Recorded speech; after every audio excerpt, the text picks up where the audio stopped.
Christmas songs with us.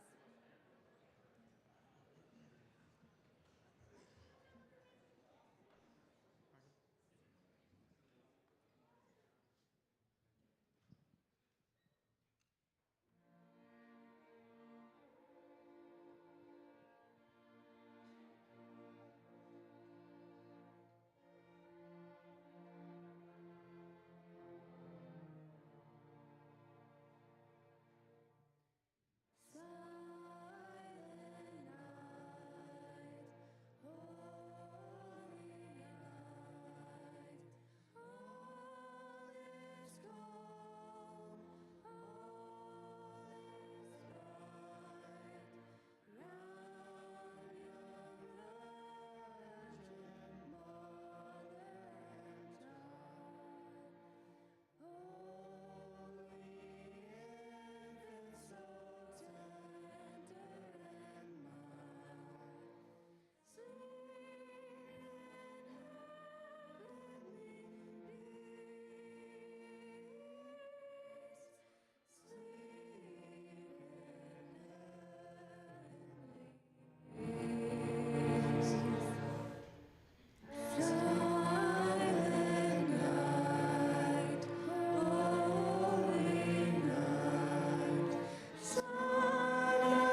So now we're going to have our ugly Christmas sweater competition, and there is a prize at the end.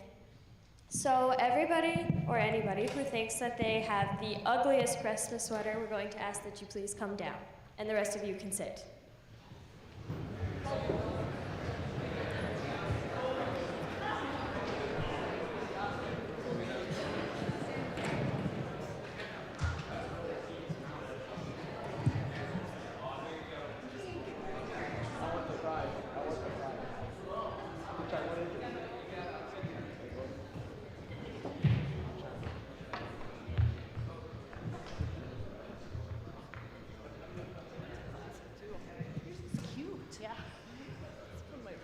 Okay, so now we're going to have you pair up in groups of two, whoever's standing next to you. And out of the two of you, you have to pick which Christmas sweater is the ugliest. Like us two? You uglier? Or am I ugly? Mama?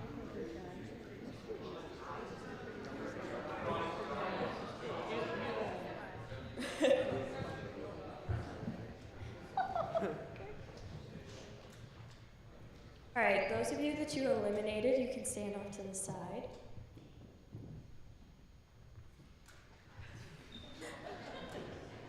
Okay, so yes, since there's three, we're gonna have the audience pick who they think is ugliest for their sweater.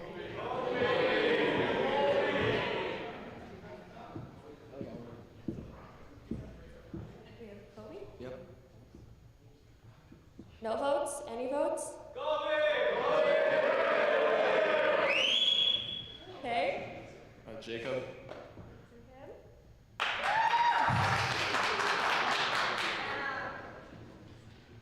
Jonah.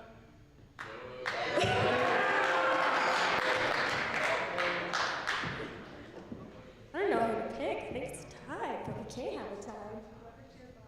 All right, it's gotta be whoever cheers the loudest. Kobe? Jacob? And Jonah.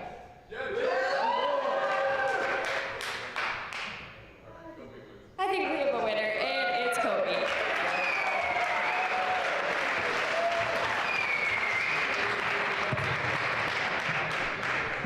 And now you are all... You're not dismissed yet. Not yet, not yet. I just want to go over a couple of things before we dismiss you to your faith packs. So I want you to kind of pair up with somebody you're sitting close to. And I want to start out by asking you to share with them when you woke up this morning, if I would have been able to ask you right away, what's the most important thing you're going to do today? What would you have said? So share that with your elbow partner.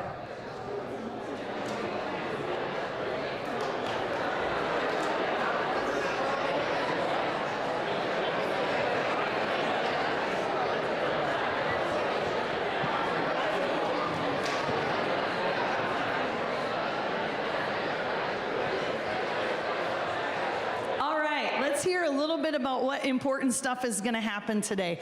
Who would be willing to share with when they woke up this morning, what's an important thing you were going to do today? Cade, shout it out. Wrestling tournament. Wrestling tournament. That's an important thing. That is an important thing. Megan gave me a really good one, especially for seniors. What are you going to do today? Scholarship. Apply for scholarships. That's an important thing she was going to do. Anybody else have something important that you were going to do today? Olivia, shout it out.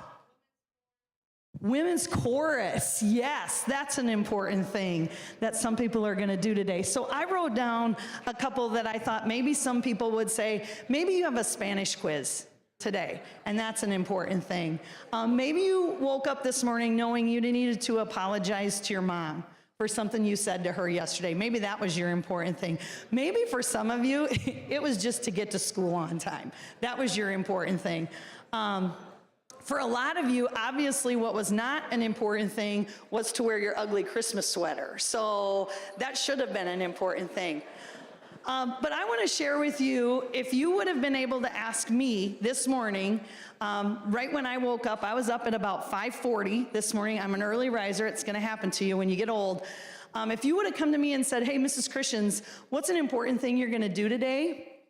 I would have said, I get to encourage Western Christian to write over 600 Christmas cards today. That is an important thing.